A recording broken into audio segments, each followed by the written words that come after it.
Perfect. Thank you. All right. So like Reagan said, this is Kara at City Match. We're excited to have you on the call today. Our co-leads, Deb and Kiko, have put together a great plan for the call today. We're going to look over some campaign materials in preparation of our task that the toolkit has chosen to work on this year, which is to create a checklist for programs. So I will hand it over to you, Deb and Kiko. Great. Thanks, Kara. This is Kiko, and I hope everyone can hear me. Can you hear me okay? I always worry about calling in on a cell phone, but can folks hear me? Yes. Yes. Yay. Okay, great. So I'm really happy to have so many people on the call today. I wish we could all be together in person because doing something like this, it's much more fun to be sitting around looking at each other's faces and having like really more intense dialogue. But I think we can have a good conversation over the phone for the next hour. And we wanted to, we had this thing that we committed to, which was that we wanted to develop a checklist, something that we could all use, that we would be able to go through when we're designing, say, an education campaign or some kind of a public health intervention that's focused in reproductive health to make sure that we're designing something that is rooted in reproductive justice principles. And so we thought the best way to do that would be to look at, to make this practical and to look at a couple of different campaigns that we know of that are out there, to talk about them, analyze them, and begin to think about whether they are or are not rooted in sexual and reproductive justice principles, and by doing that, coming up with sort of a list of questions that would make up this checklist that we would ask ourselves as public health professionals before embarking on something to figure out if what we're doing is really headed in a reproductive justice frame or on a reproductive justice path. So that's the idea. And what we wanted to do first off was just to remind everybody what we mean by RJ or reproductive justice or sexual and reproductive justice. Sometimes we call it SRJ. And so we put up the sister song definition, which is here on the slide because it's really short and sweet, thinking about reproductive justice as the human right to maintain personal bodily autonomy, have children, not have children, and parent the children that we do have in safe and sustainable communities. So it's a pretty broad definition and one for all of us to keep in mind as we look at these three examples of reproductive health campaigns that we're going to dissect and learn from. So unless there are any burning questions, I'm going to move ahead. And Deb's going to jump in just as needed. I'm kind of taking the lead for now. But Deb, feel free to jump in. And obviously this is a discussion, so we'll be having a lot of back and forth. So any questions before I move on? Okay, so let's look at this first campaign. This will look very familiar to some of you on the phone who work for the New York City Department of Health and Mental Hygiene.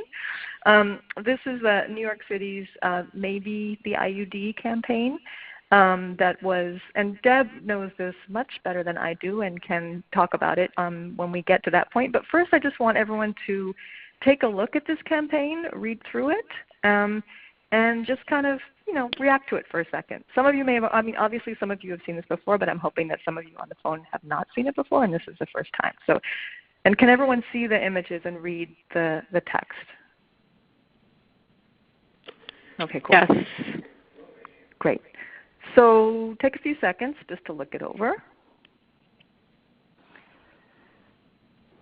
And we have a series of 4 guiding questions that we're going to ask to spark discussion about each of these 3 campaigns. So why don't we go to the next slide and show those for a second, and then we'll come back to the image. So first of all, and I'll say these again to you as we're talking, but first of all, I'm just curious for what people's initial response is to the campaign. How does it make you feel? I think that really marketing campaigns are about connecting with people and influencing behavior, so how we feel when we see something is really important. Thinking about what you like or maybe dislike about it. And then thinking about sexual and reproductive justice principles.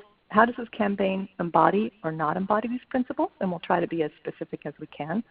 And then from that, what kinds of questions might we ask ourselves? And this is going to be the ongoing theme of our time together today when we're designing public health interventions to ensure that they're rooted in SRJ principles. So let's go back to the images. And first of all, so I'm just going to open it up then to the floor.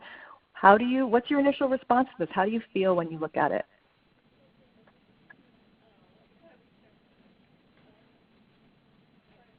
I think it's a lot going on. So it's kind of busy. Okay. Kind of busy. And my eyes don't know where to start, at least on the first page. It doesn't know where to. And this is Deb Kaplan. I'm sorry. Can you hear me? Yes. I just wanted to clarify that this is a card that had a front and a back. So you're looking at the front and the back as if it's one thing, but it's really two pages that were back to back, just so people are aware of that. And the campaign that was in the subways, this is not the final version, but the final version was just the one without all the extra words, the one that said the IUD is 99%. So just to make clear that it wasn't looking like this to the person who got it. It was back to back. Right, yeah. Thanks for that. And I also just want to clarify that we could have lots of conversations about the design and the busyness, but what we really want to focus on is the underlying messaging and whether there are things in this that don't really embody a reproductive justice principle, that aren't about the right to bodily autonomy, the right to have children or not have children, or parent them in safe and sustainable communities. So if we can really kind of focus on that in our conversations, that's the goal of today, as much as it's fun to think about the other things. So. And I also want to say that this campaign, it says original image, and as Deb said, it did go through some changes as a result of some feedback that came from folks in the reproductive justice community. So this is the initial run, and then we'll show you the updated one in a second. But let's have some more conversation about this. What do people like about it? I think it's informative, but it has sort of a friendly approach and a conversational approach. That's sort of maybe it's right for you. What was the other one? It may be right for you, but it doesn't assume that it's right for you. Great, thanks. Other things that people like or things that people don't like about it? It doesn't appear to be threatening. Can you say a little bit more? I'm sorry, can you say a little bit more about what you mean by that? Doesn't appear to be threatening? It seems like it's easy to read. It's inviting. So I don't think that it. When I say non-threatening, I mean it's not intimidating. It seems more engaging. Got it. Thanks. One thing that I thought of when I saw this was that there's nothing there that says, and no one knows that you are on this or have this. So something about it being discreet. Correct. Okay. One thing that leaves me wondering is the statement that it's safe for women of all ages. I mean, there are risks associated with every form of birth control, but that kind of blanket statement makes me distrust the message a little bit because I would want to know what the risks are if I'm trying to decide if maybe it's right for me. Okay. Good point. Is there anything about it, say in terms of when I think of reproductive justice principles, focusing on a woman's self-determination and right to make her own choices? Do you feel like it has that sense or feeling to it or not?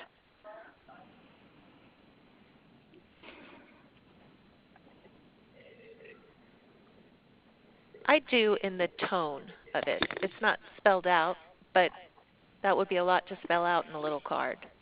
Yeah.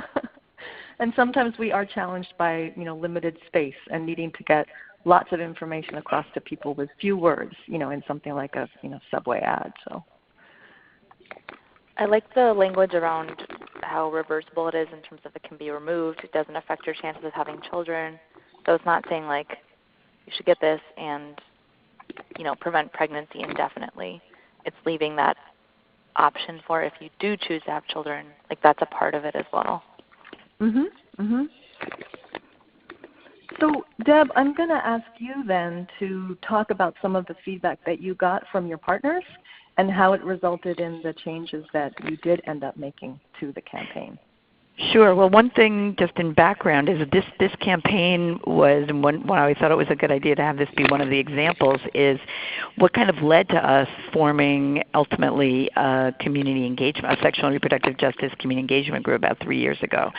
And one concern initially was just the idea of centering, so to speak, a method of birth control compared to centering women, and the idea that like the SRJ, reproductive justice, and we've expanded it to call it sexual and reproductive justice in New York City,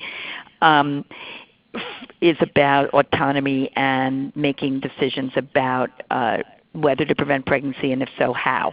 And so by picking one method, there was concerns that it came about in the context of a number of papers coming out around the country about the IUD and strategies that use this tiered approach that basically said put forward the most effective method first based on pregnancy prevention data, and made that be the only, as if that was the only criteria people used. So there was some general concern about a campaign, even though it said maybe, and that was so focused on the IUD, although certainly in the small print it says, and other birth control methods. Then when we brought this to folks who ultimately became part of the community engagement group, it was too late to change the subway campaign, which was like the front page, and there were many other versions of it, because we had already printed everything. And this is again something around reproductive justice in our group that ultimately became clear going forward, which is to bring in community input early on, not when you're doing the focus group and you've already developed the materials. But that was a lesson learned and has been implemented. We've worked on implementing in our process of working to use the reproductive justice framework. So two things but we were able to change these cards, which is why I picked the cards to show here. And one thing that people noticed is if you look in the upper right-hand corner of the back slide, you'll see a picture of a Mirena IUD, and it says Mirena IUD. And people said, why are you marketing one method of IUDs? Because at that time there was also, and there still is, the Paragard. It might have been before Loletta, but there was at least two options and maybe three. And so there was a feeling of it looks like you're promoting a drug company. Like, why would you have one method? If it was the only one, that would be fine, but there is more than one.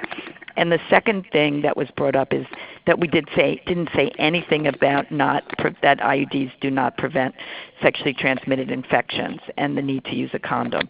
And so because the cards had not been, and maybe they hadn't even been printed, I should check that, but it wasn't a costly item, we were able to make a couple of changes. I almost feel like I shouldn't have said it, because it would be like, what looks different on the next slide? But just to say that those were two changes that we could make. And the other way, which you can see and we can share afterwards, I'm not sure this was sent ahead, when we did our we had a press conference about this, and while we couldn't change the subway and bus shelter creatives, we were able to reshape how we messaged so that we talked about reproductive justice very explicitly. Our commissioner did, and it changed all our messaging, even if we couldn't change the actual material that went up on the subway. So I think that's enough for now. Yeah, that's helpful, Deb. So why don't we look at the after, the new image. So this is the before. Let's look at the after. Thanks. So so Deb kind of gave it away a little bit, that they did see that the IUD image is no longer there. So that was an interesting point that folks made. It looks like you're promoting one particular pharmaceutical company. Why would you do that? It doesn't really feed into the principle of, the reproductive justice principle of option. So that's missing. I don't think that you mentioned specifically what the other things were, Deb. So I don't know if people have, amazing visual memories and can remember what the other one looked like versus this one and see the differences. We should have maybe put them side by side. But I have a question. Anybody catching anything? Yeah, go ahead.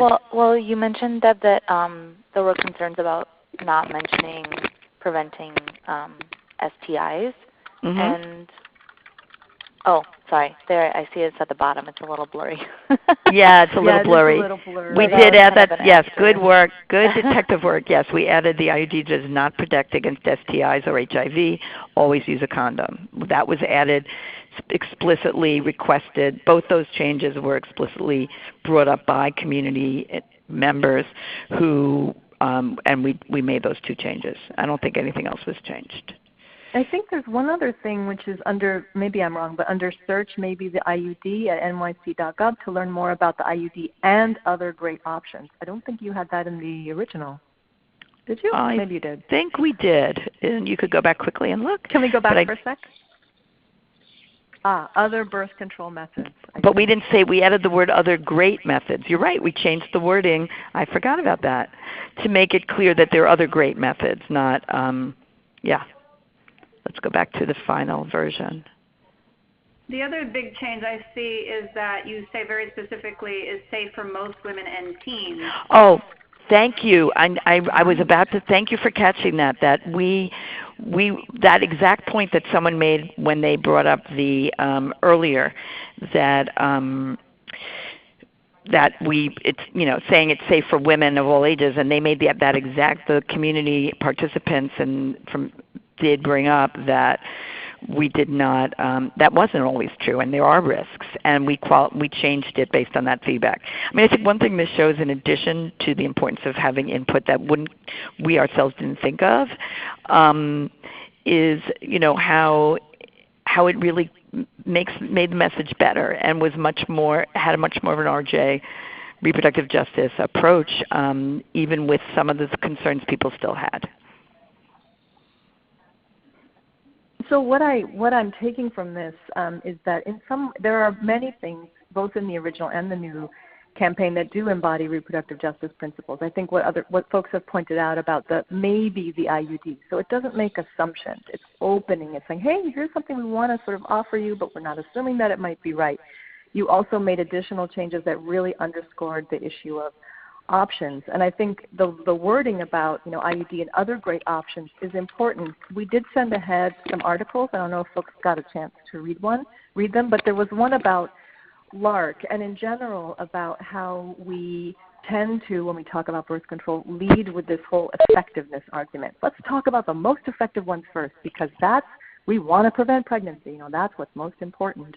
And that especially if we think about the dynamics of oppression and sexual coercion for women of color, if the message is, well, we got to prevent a pregnancy at all costs, and especially for you women of color, quote unquote high-risk women, that doesn't feel so good. So being able to have it be more of a conversation about what are your priorities as a woman, and here are the many options that are available. So you're promoting the IUD, but you're also opening the door that there might be other things that are just as good that could work for that woman. And I think that's an important change that you made to the campaign.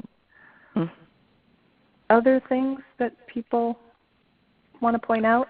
I just wanted to piggyback on your last comment where you had mentioned, people start off with the most effective methods. As a sexuality educator in the past, what I've normally have done, and you're guided to talk about the most effective methods, as opposed to starting with the least effective. And but in general, you're also guided to group these different methods by what they are. So hormonal methods, these are the hormonal methods. This is the level of efficacy. These are the barrier methods, and these are the behavioral methods. And so that way it's not necessarily hierarchy necessarily, but these are the ways in which pregnancy can be prevented, and you can decide which one is the best one for you. Right. And I wanted to bring up something here, and it is in one of the articles we sent out called Women or LARC First. Another approach, a woman-centered approach that to me is the most aligned with reproductive justice, is to not start with the contraception, but to start with to start with what's the woman's lifestyle, what she's looking for. She may say that I need a method that my partner can't detect, or I don't want anything that's put in my vagina, or to find out, in other words, instead of to first understand what she's looking for, what she wants, and that she's in control, and then I think it can also help assure a lack of subjectivity based on our own, biases that we may have, even if we're trying not to be, where we're centering and remembering what does this woman need, what is best for her, because the best contraception is the one that she's going to use if she wants contraception, and one that she feels is right for her. And so I think even grouping it, I would argue, is another, it's still framing it around who decides the grouping and what is the criteria for grouping that may not be the criteria of what she needs. Yeah, those are sort of tried and true health education principles that you just described in terms of how we talk about contraception. I think it's important to sort of examine those and think about how we might want to, mix it up a little bit. So I want to ask people before we move on to the next one, does this make you think about questions that we should be asking of ourselves when we're putting something together like this that will help us to produce something that really is rooted in reproductive justice principles? And this is with an eye to putting together our checklist. So I'll just start by saying I had one question, and we're going to finesse these, but basically to ask ourselves, is this campaign woman-centered versus, say, birth control method-centered or something else-centered? Is it woman-centered would be an important question to me to ask to determine if it's an RJ-influenced campaign or not. Yeah, I was wondering, thinking about applying the RJ lens to this campaign, what is the goal of the campaign? And is the goal to educate about the IUD? And is that a valid or important goal? So I guess I was wondering that of myself, and if the goal, if that was an appropriate goal for a campaign like this. Mm-hmm. I would say if you're wanting to have the woman centered first, then you're starting off with the IUD and maybe starting off what's right for you. Maybe the IUD is right for you or something like that, because it's starting off with a suggestive method. Mm-hmm. And one of the other, so you're looking at the palm cards, as Deb said, and the back is consistent, but the front part changes. And one of the other ones that I remember is something like, you spent the night in Manhattan, but you left your birth control in Brooklyn, or something like that. Right, Deb? Yep, that's it. Right. And so that's a little bit more focused on the woman herself. I mean, the goal of the campaign was to be able to let people know that there's an IUD out there, which a lot of people hadn't considered as a method because it was really not promoted as a good method for many years, and it's now a better method than it was a long time ago. But I think that particular front is more of a woman-centered kind of frame, like, because it says, hey, here's your life, and then maybe the IUD is right for you. Okay. Well, I'm looking at this one, so. Yeah, no, I know. I appreciate that. You're right. So I want to move us on to look at another one. Is there anything else that people really feel like they want to share, what they learned from looking at this and from this conversation before I do that? Okay, but I think this question that you raised, so I got three things out of this. One is that, we can ask ourselves, is this campaign really woman-centered? We can ask ourselves, does this campaign make assumptions?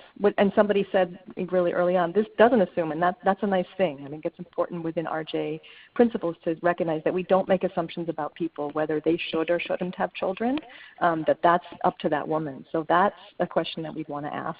Is our campaign making any assumptions? Are we talking about options in our campaign? And I think this one does a good job of it. And then the question that somebody raised, sorry, I don't know who it was, about what is the goal of the campaign? Always good to go back and check in with ourselves about what are we actually trying to accomplish here? And is what we're trying to accomplish also rooted in RJ principles? That's an important thing to think about. Okay, shall we move on? Let's move on to the next one. Okay. This one was really infamous, and so people have probably seen this one. Got a lot of bad press. Again, from New York City. We have a little bit of a bias for New York City because we have such great examples from there. And I have to say, sorry, Kiko, before you go further, I want to make one big disqualifier, which was that this was something, this did not come out from the New York City Health Department like the previous one did. It came out from our Human Resources Administration, which is the government agency that oversees welfare and other entitlements. And it received a lot of opposition from me, so I'm giving a big disqualifier. It came out anyway, and as soon as a new mayor came in, it was taken down from every place it existed. So I just do want to, even though that's giving you an idea of, I do want to say that it was controversial within government as well, which is interesting, but I lost that battle. So thanks for trying, Deb. I really appreciate it. And you'll notice that the City Health Department, you can't see it because it's so small, but the City Health Department's logo is not on here. Okay. Okay, so I'm going to ask people again the question, what is your initial response to this campaign? How does it make you feel when you look at these? Imagine if you were a young parent or a young teen mom. How would you feel looking at these billboards? This is Estelle. I remember when these were rolled out, and what's interesting is I don't remember seeing the first ad that says if you finish high school, get a job, and the one that says, Dad, you'll be paying to support me for the next 20 years. What I remember seeing was mostly the African American and Latina, children, featured in bus shelters and things like that. And I remember thinking, oh my God, this is the most horrific ad campaign I can think of. I mean, shame has never helped anybody. I just thought it was incredibly offensive and very targeted and very racist. Yes, thanks. Thank you. Other comments? This is Jill. I agree with the previous caller. I like, direct communication. I think people appreciate that. But this is so racist and offensive. I think they're all one worse than the other. But the honestly, Mom, chances are he won't stay with you to me is like the worst one. It's just, so then it's just like eliminating, dads and all the things we've tried to work with dads. I really think this campaign should be studied in a public health class, talking about social marketing and what not to do, because it's just really outrageous.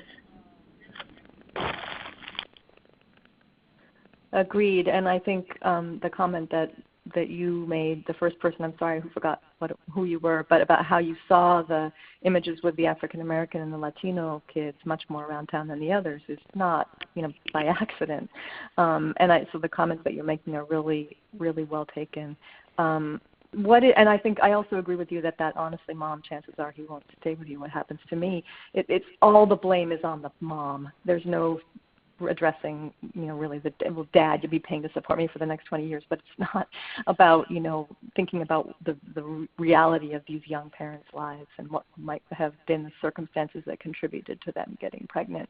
The shame and blame and the lack of respect. Respect is a core RJ principle, and that is not something that this campaign embodies to me. So as an epidemiologist, I'm really drawn to the first and the third one because I feel like this is really misrepresentation of data. It's suggesting like, if you finish high school, get a job, and get married, potentially against your, culture and physical and economic circumstances, you have a 98% chance of not being in poverty. Like, that is not a valid conclusion from our data. And similarly, the third one, I'm twice as likely not to graduate high school because you had me as a teen, is inferring causation inappropriately. So those are just jumping out at me. Yeah, good point. I'm really glad you said that.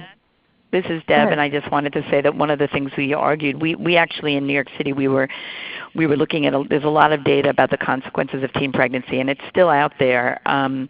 And one of the things we actually shared around dismantling teen pregnancy prevention, which came out from Latino youth in New Mexico. But we did our own analysis. We had an economist look at the research that did find some of these things and showed how there were wrong comparison groups, that there were so many things. To build on what the previous epidemiologist said, is that the data was so flawed because they were comparing apples and oranges, and ultimately found that teen pregnancy could have a minimal either positive or negative impact on other outcomes based on a review of all the literature, and that this data is, all of it references old data that is incorrect. And so that was we actually have a report for anyone who's interested. I'm happy to share that refutes a lot of the findings in earlier research.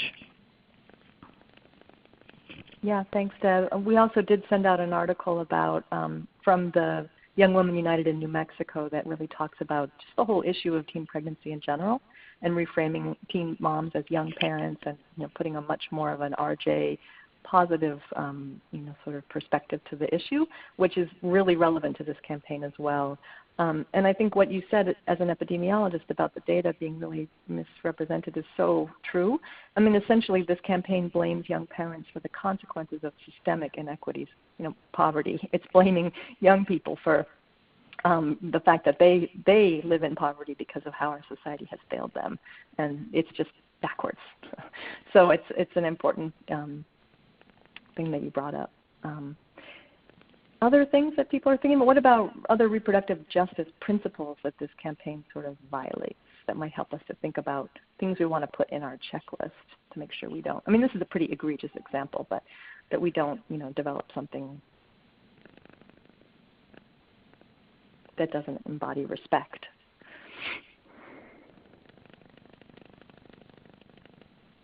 Are there any assumptions that this campaign makes? Talk about assumptions a little bit with the last one. One is that marriage makes a good home for children. Yeah, right.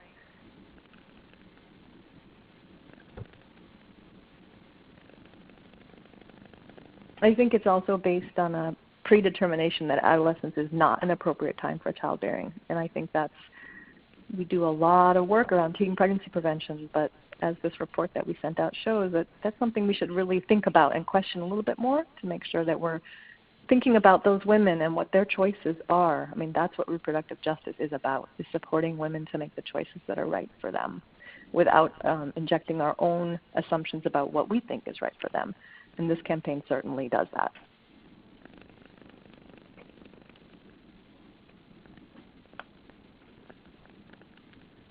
Other ideas or thoughts?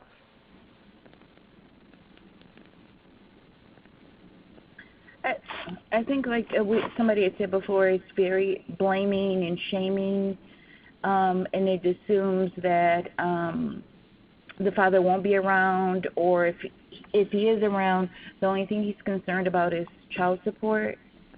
And I think it also has this, white European values as center, and it doesn't take into account that other cultures have different values.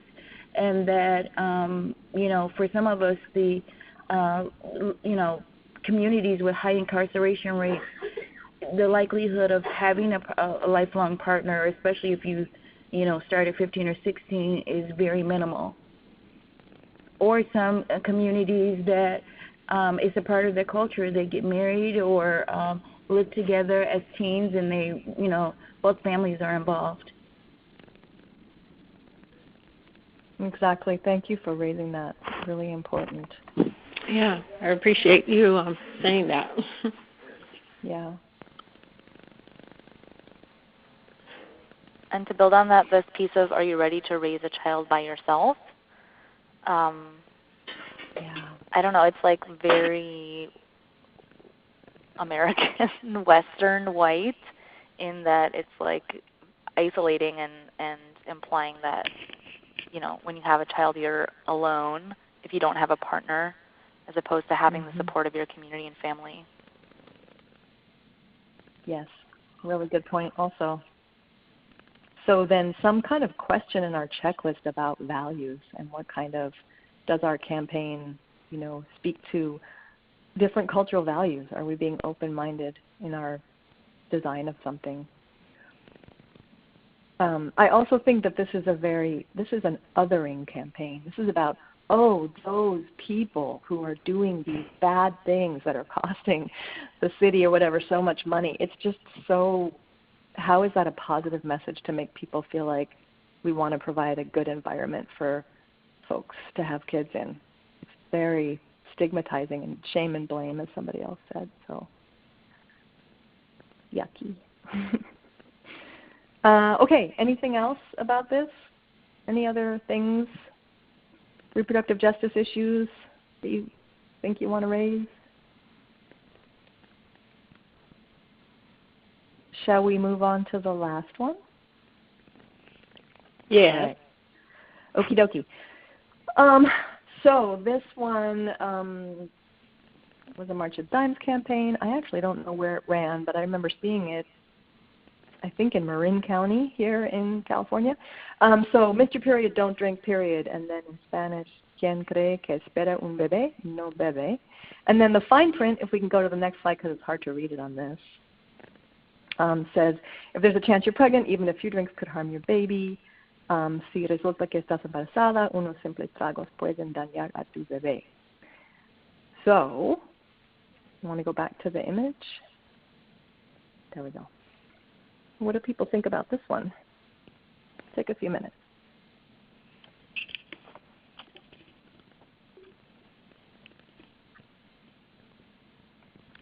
Well, it looks like it's telling you what to do. Don't drink, period. Better not drink. I'm your mama. I'm your daddy. It assumes that the person would want to carry the pregnancy to term. Exactly. Big assumption there. I just question the science. I mean, is that actually correct?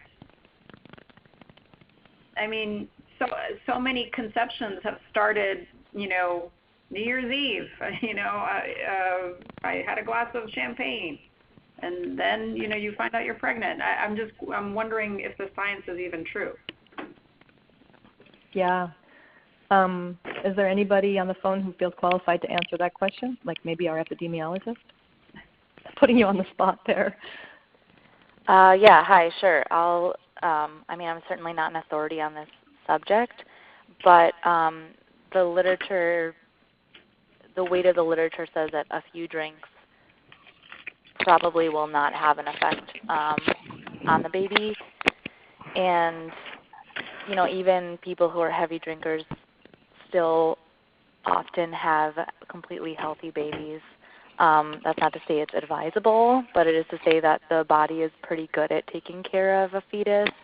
And I agree that, that kind of messaging also promotes fear-mongering in some way, like feelings of guilt if you did drink, during pregnancy. Hi, this is Chen Wang. I'm a family medicine physician, and we counsel our patients that if you drink a small amount of alcohol before you knew I was pregnant, that this is, probably okay, and just that for the rest of your pregnancy, not to drink alcohol if you want to continue with the pregnancy. Yeah, I think the messaging for this, and I know March of Dimes was really involved in preconception health work, and this idea that there are high rates of unintended pregnancy, which is also a construct that we could really spend some time thinking about. The whole idea that whether it's okay to have a pregnancy that's not quote unquote intended. But if you get pregnant and you're not expecting it and you're binge drinking, then if you're drinking a lot of alcohol, not contracepting, get pregnant, it's possible that, especially in the early periods when the neural tube is forming, which is really early on, between 6 and 10 weeks, the fetus's development, that there could be some impairment there. So it's not something that we do know, but this is an example of that kind of extreme situation driving a campaign that is very directive and doesn't really take into account the fact that women may choose to have an abortion. There's so many nuances here that are just kind of steamrolled over in a campaign like this. So it's good that we're kind of thinking about that. Go ahead. Sorry, just another comment, and sorry if someone already said this, but I think it also sort of neglects to address the fact that a lot of people miss periods or have late periods due to hormonal imbalances and stress, and so it's not always just that you're pregnant, right? So, or even ovarian cancer. It's neglecting to think about those situations. Excellent point. Yeah. Somebody had said earlier about how the first campaign because it said safe for women of all ages, and I'm sorry, I don't remember people's names, but didn't really trust that, and it made you not trust the campaign. And the later version of the IUD campaign said it's safe for most women and teens, which I think is different messaging and feels a little bit less harsh. This is not the kind of I think campaigns need to, especially if they're rooted in RJ principles, should engender some feeling of trust in the person who's on the receiving end of it, and this does not do that either. So to me, that's kind of another thing to think about is, is our campaign fear-based, based in fear or guilt, not creating trust? Those are certainly not in sync with the reproductive justice framework.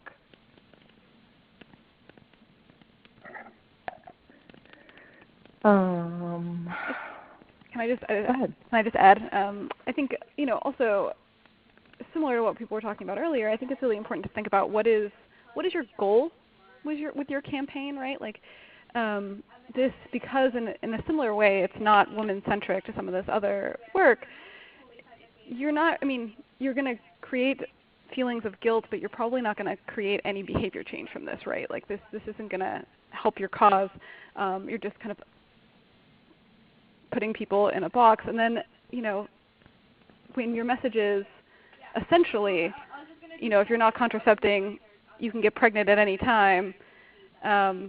Don't be drinking alcohol. Like how is that actually an effective message to a large number of women? Yeah. True. Good point. I just wanted to say real quick that it's almost like this campaign is a victim of the catchiness of the repeat of the word period. I mean, it's like a marketing campaign gone awry. It's not healthcare focused. It's like for almost like for a product. You know what I mean? That it's not careful enough with the wording. But I mean, clearly it grabs your attention with the phrasing and the repetitive wording. I thank you so much for saying that, because I have to admit that I fell for this campaign. Like when I first saw it, I thought, oh, that's catchy. I kind of like it. Like short and sweet. It's a good message. But now that I really, since I thought about it more, I was completely drawn in by that. And it's just so problematic for the reasons that we've been talking about. So it's might be catchy, but is this really the message that we want to be sending to people? I mean, personally, this campaign just makes me feel that I personally feel that there's a lot of burden on mothers, on women who are expecting, and whatever the outcome is of their pregnancy and the health of their infants, there's an enormous amount of guilt that's poured onto mothers and women who are pregnant. And I feel like this kind of plugs into that. I'm feeling a little bit of anger towards this campaign. I'm glad you said that, because when you said that, it reminded me that while it's not part of this particular campaign, we know the fact is in parts of our country that women are treated as criminals if they have used drugs or alcohol during pregnancy, and there's then the baby is born with something wrong that could be effect of that drinking or substance use, instead of them needing treatment, thinking they need treatment. And that while this isn't that per se, it reminds me that, well, and what if you did drink? Are you then a bad person? And not only that, are you even going to be criminalized? And women in some parts of our country have even been incarcerated around mistreatment or maltreatment of their fetus.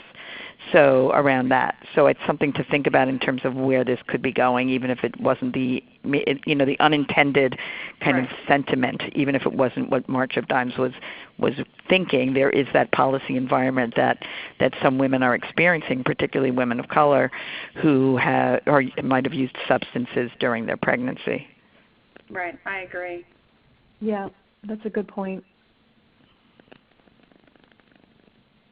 And I think what I dislike most about this, again, from a reproductive justice frame, is that the idea of self-determination is just not embodied by this campaign. I mean, it's very directive. Oh, you didn't get a period? And as someone pointed out, that could be for a number of reasons. Well, we don't care. Just stop drinking. Because the big brother in the sky, thinks that you need to do our bidding versus doing what's right for you as a woman and a person. that's what makes me mad about it.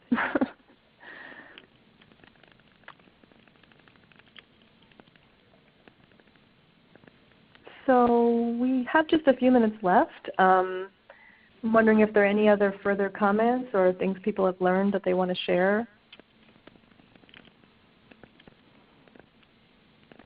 Well, thanks for sending the articles because they were really quite interesting and a really good perspective, particularly as we've mentioned about making some assumptions about whether a teen or a woman wants to have a baby. Is it cultural?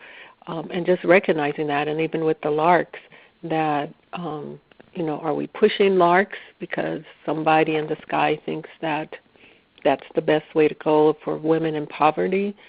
So I'm glad to see that there's something being written about that, because that's been a concern for a long time, that they're pushing this. And, today the science says this, but 5 years from now, when all these young ladies have used these devices or used these pills or used these whatever they're putting out, what is really the long-term outcomes?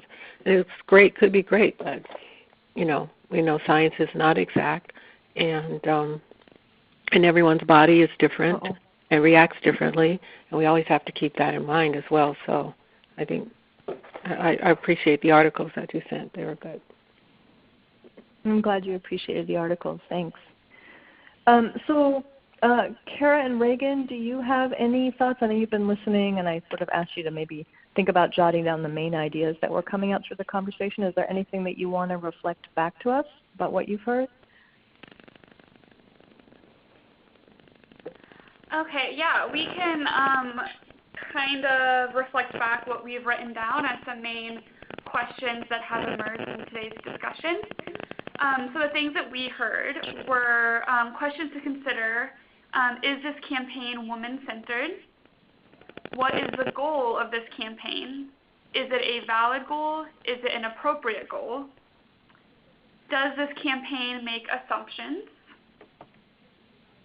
Does the campaign speak to multiple cultures and or values? Does the campaign place shame and or blame on a particular group or individual? Is it fear-based? And does it follow and respect the RJ framework components? And I don't know if Kara, if you had any other ones to add. Just, does it create trust? Yeah. A lot of really excellent questions were brought up. And I think that this is an excellent start to a checklist to develop. And so here's the part where we get to ask people if they want to build on this foundation and help to develop that checklist. I think we have a good, as Kara said, good foundation. So we always like to get volunteers. And people were so great last time in volunteering to help put together the toolkit, really comprehensive, that we have now posted on the City Match website, I believe. So wondering what people think. Are there any folks on the call who'd like to further work on this checklist? This is Estelle Raboni. I'd be happy to. Can you say again your name? You broke up a little bit. Sorry, Estelle Raboni. Estelle Raboni. Okay, thanks, Estelle. This is Jerry. I would like to. Great, Jerry. I thought you were retired. Oh, that's awesome to have you involved. That's in this land. I am entrepreneuring and self-employing and for you. Community activating. I love it. I am living my best life ever. That's so good to hear. Okay, anybody else interested? Jill Denson. Hi, this is Suzanne Woodward, and on behalf of the Share Love campaign, that's something that we are trying to integrate into our campaign, especially from that phase 1 materials that we had launched. So put me down. Thank you, Suzanne. That's great. Hi, this is Leslie Redmond, and I would like to participate.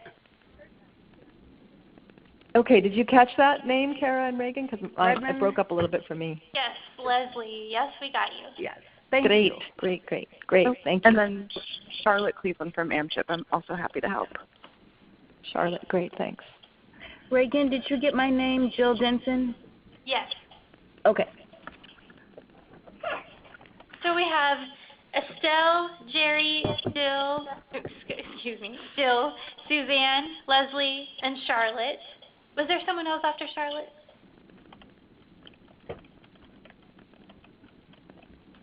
Okay, great. And are there any other announcements that we want to make real quick in the last 2 or 3 minutes that we have? This is Deb. I have an announcement, which is I wanted to just encourage folks on our Reproductive Justice Action Group, and I'd love to know, I think there's some people on the call who've never been on the call before, which is wonderful, that one of the other things we had said as an action group that we would do is that everyone would do some action by the end of before the City Match conference in September, and we the co-chairs and Reagan and Kara at City Match Central would compile that so that we could look at, and it could be something as simple as having a brown bag lunch where you talk about what is reproductive justice with your colleagues. It doesn't have to be a public awareness campaign. It can be something you don't need $1 or a penny for, but something that sort of furthered the work. It could, and certainly if there's questions, we're happy to be of assistance, but just wanted to encourage people to commit to doing something and to letting Kara